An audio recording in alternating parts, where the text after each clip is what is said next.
بسم اللہ الرحمن الرحیم۔ آج کی تراویح کے چند اہم نکات۔ 23ویں تراویح۔ آج کی تراویح میں 27ویں پارے قال فما خطبکم کی تلاوت کی گئی۔ سورہ زاریات کی بقیہ آیات میں اپنی شان و شوکت پر مغرور پچھلی قوموں کی ہلاکت کے واقعات بیان کرنے کے بعد قرآن کا اصل پیغام دہرایا ہے اور لوگوں کی توجہ دلائی ہے کہ ان کی زندگی کا مقصد کیا ہے، خدا نے انہیں کیوں پیدا کیا ہے۔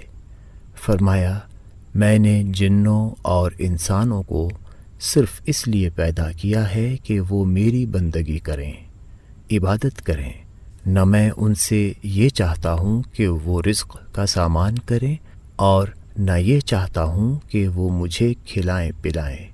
بلا شبہ اللہ ہی روزی دینے والا ہے اور قوت ساری کی ساری اسی کے پاس ہے۔ کیا نقشہ کھینچا ہے! یہاں بڑے بڑے شعبدہ باز اور ہنرمند اپنی کاریگری اس لیے دکھاتے ہیں کہ بعد میں دیکھنے والوں اور تماش بینوں سے پیسے وصول کریں، جن سے اپنی زندگی کی ضروریات پوری کر سکیں۔ کم بختوں نے اللہ کو بھی ایسا ہی سمجھ رکھا ہے کہ ہم سے نعوذ باللہ عبادت کا مطالبہ اپنی ضرورت کے لیے کر رہا ہے۔ نہیں، وہ تو بے نیاز ہے، وہ تو عبادت کا مطالبہ خود تمہاری بھلائی، تمہاری نجات اور اپنے ہاں تمہارے درجات کو بلند کرنے کے لیے کر رہا ہے۔ اسے ان چیزوں کی کیا حاجت؟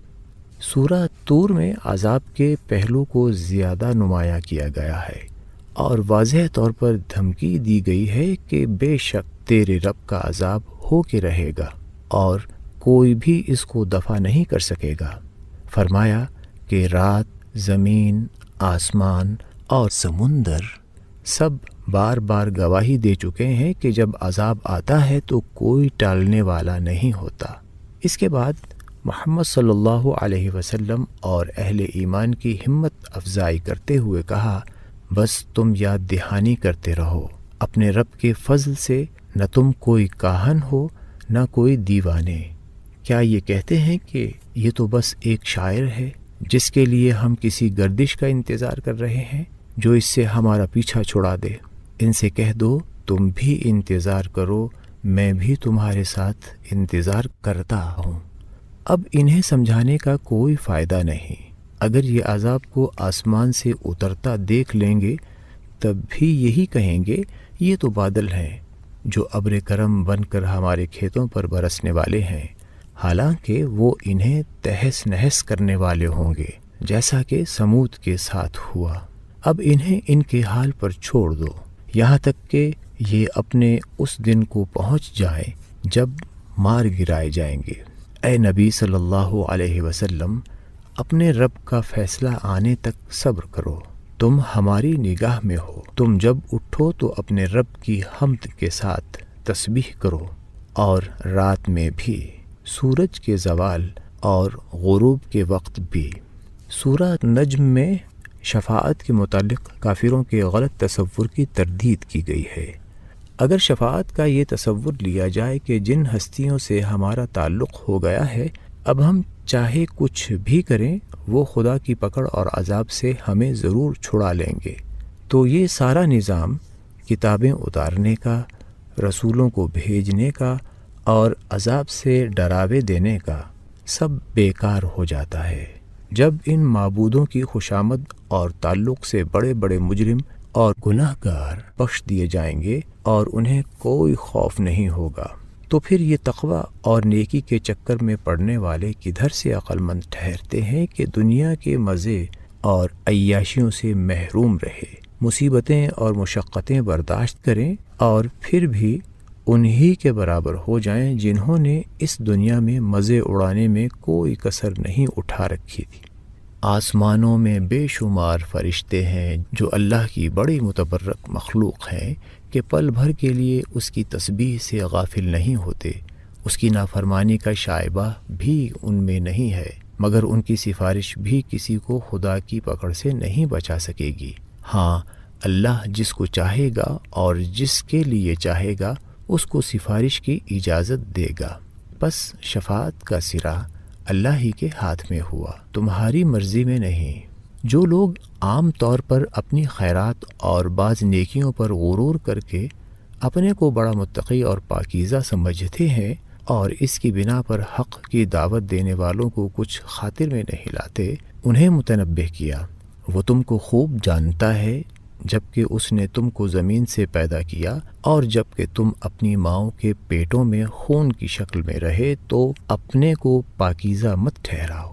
وہ ان لوگوں کو بھی خوب جانتا ہے جنہوں نے واقعی تقوی اختیار کر رکھا ہے۔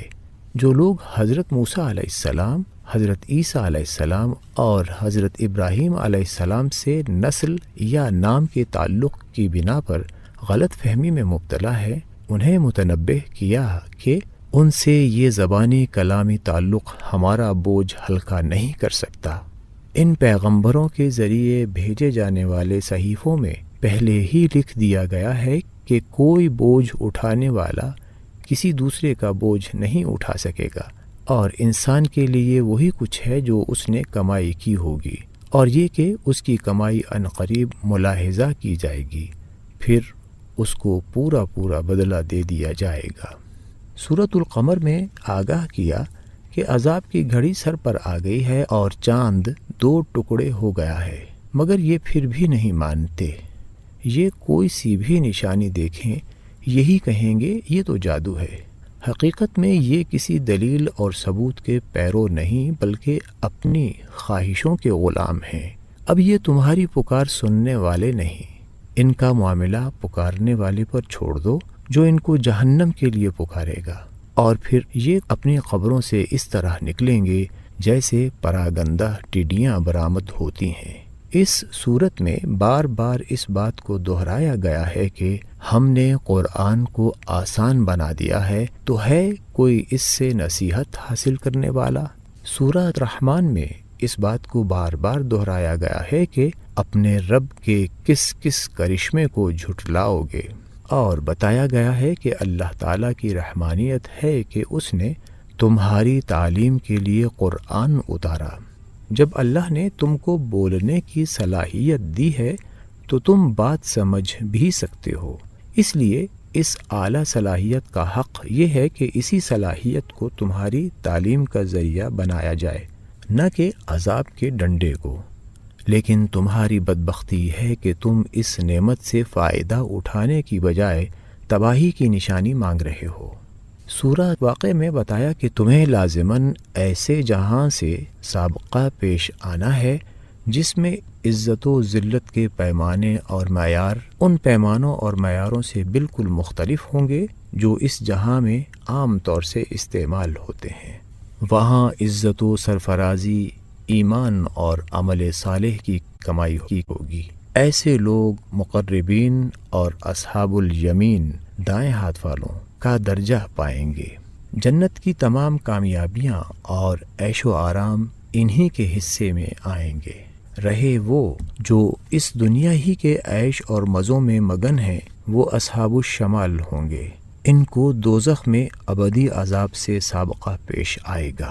خاتمہ پر قریش کو متنبہ کیا کہ یہ قرآن اللہ کا باعزت کلام ہے جو شیاطین کی مداخلت سے بالکل محفوظ ہے، اس کو صرف پاکیزہ ہی ہاتھ لگاتے ہیں، تو کیا تم لوگ اس کلام سے منہ پھیر رہے ہو جو حقیقی ہدایت ہے؟